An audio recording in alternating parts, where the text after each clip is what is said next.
siyangena enkonzweni engcwele sisafundiswa ekhathesima siyazi ukuthi imisa phela lehlukene ngesigaba kukhona isigaba la sithola khona ukusola ngezolo kukhona isigaba la sithola khona isifundo kube khona isigaba la sivuma khona ukholo kube khona isigaba la esithi uvuthondaba la sesithola uJesu esephendiswa esephuma esimweni sesinkwa engena eba umzimba negazi nomphefumulo.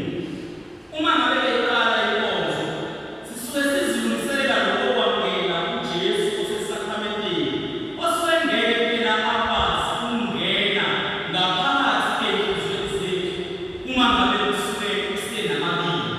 Yingakho kuthathwa noma kubalulekile ukuthi uma ngabe siqala imisa siqale ngokuthi sizisole ngezolo.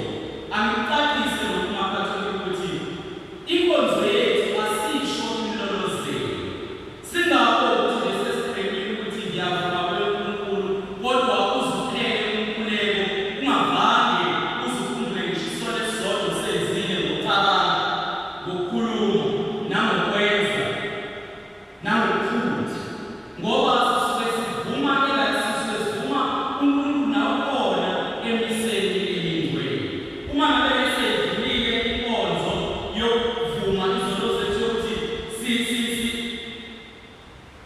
yokuthi sivume izono zethu kuNkulunkulu sicele ithethelelo kuNkulunkulu usuke sekufanele sisho udumo la sesivumisa khona uNkulunkulu ukuthi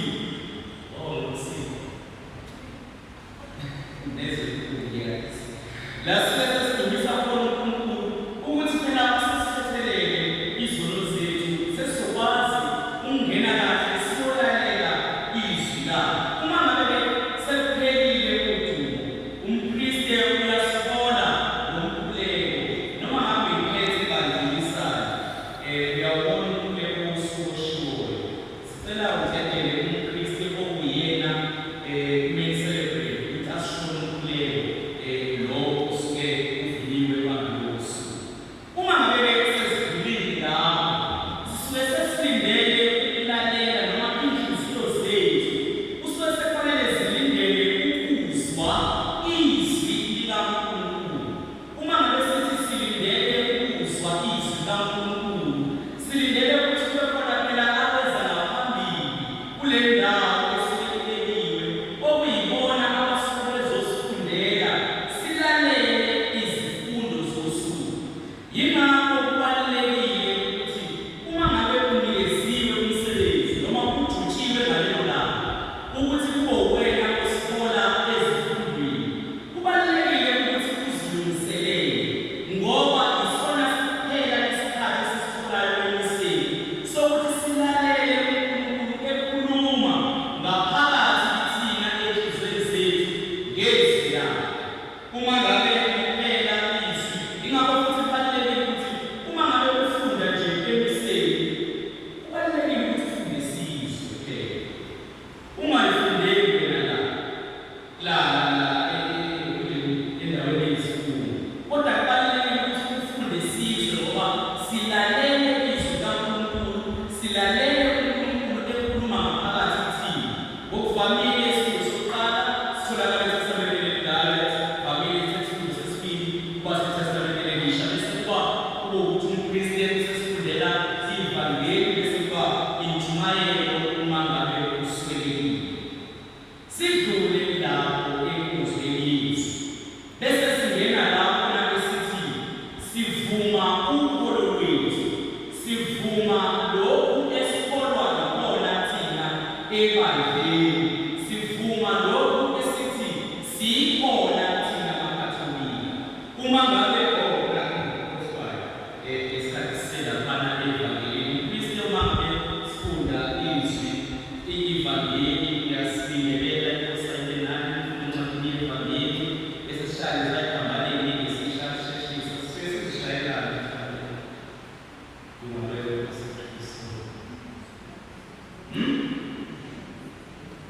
Aliyesu Aliyesu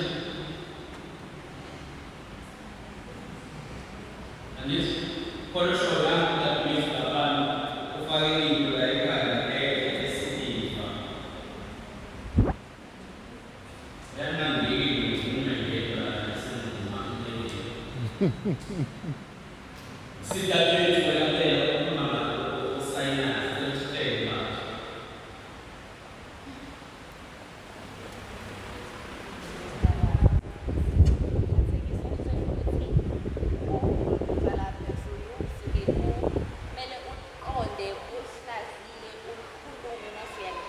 Yesu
ngabe umhlekazi ethi kwenzeka kanjani ukuthi isinkwa nje siphenduke sibe umzimba.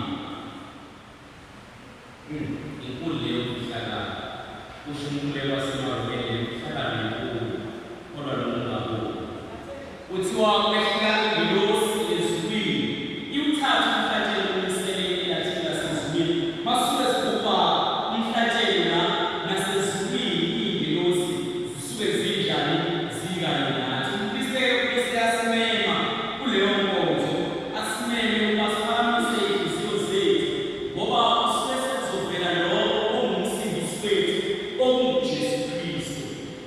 Uma ngabe eseshilo isikhathi sakubonga uyasimema ukuba sihlangane ney'ngelosi zasezulwini athi nawe amazwi makahlangane nalawo asezulwini uma ngabe sesithula ubani uthwelile.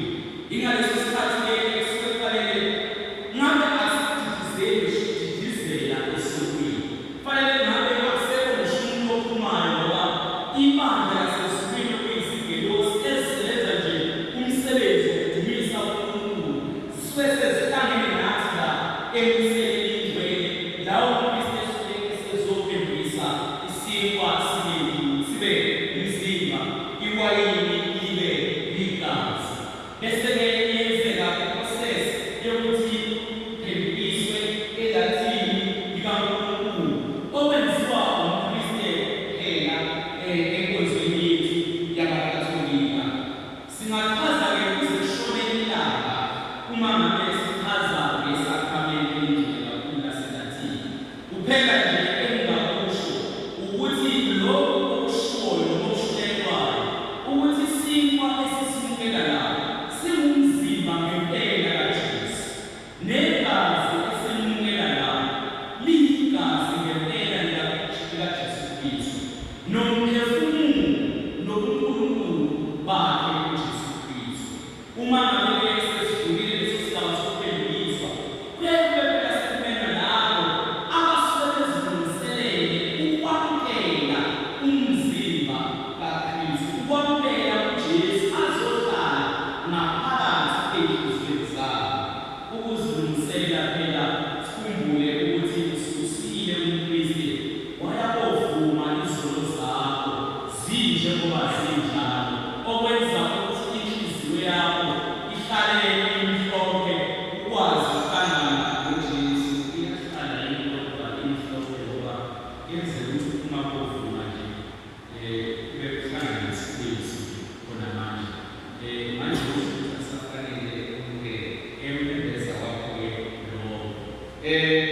Uma ngabe sesidlulile isigaba sokwamukela, kubalulekile ukuthi sizinike ithuba uma ngabe sisamukele umzimba kaKristu ukuthi silalele uJesu ekhuluma phakathi ey'nhliziyweni zethu.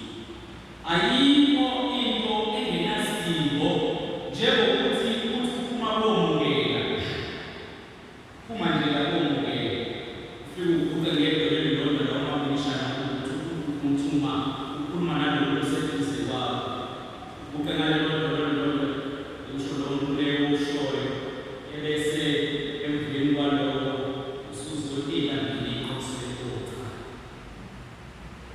Lalela uJesu ukhuluma ngaphakathi kwenu ngoba phela usuhlangene naye nje, uhlangene naye uphelele ngaphakathi kwenu. Mlalele ukhuluma ngaphakathi kwenu, uzindle ngesakramenti elingcwele kakhulu laseLathini, uzindle ngoNkulunkulu osengaphakathi kuwena ngomusha esesimweni sesinkwa nesimo salo sewayini. Bese-ke kulandela ithulo lokubonga kuye ngokuthi-ke emapheshini amadayimisi akhona ami kanjani. Uma ngabe sekulandelile lokho kuyaye kube sekudingeka umkhuleko wokufana lapho uMkristu sesibongela ukuthi sesamukelile, sesiqhathanisiwe ngesakramenti elingcwele kakhulu laseLathini. Ekusuke sekubhakwa lokho uma ngabe zikhona iy'ndlela ezenziwa khona ebese uMkristu eyasibuyisa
lima igazi.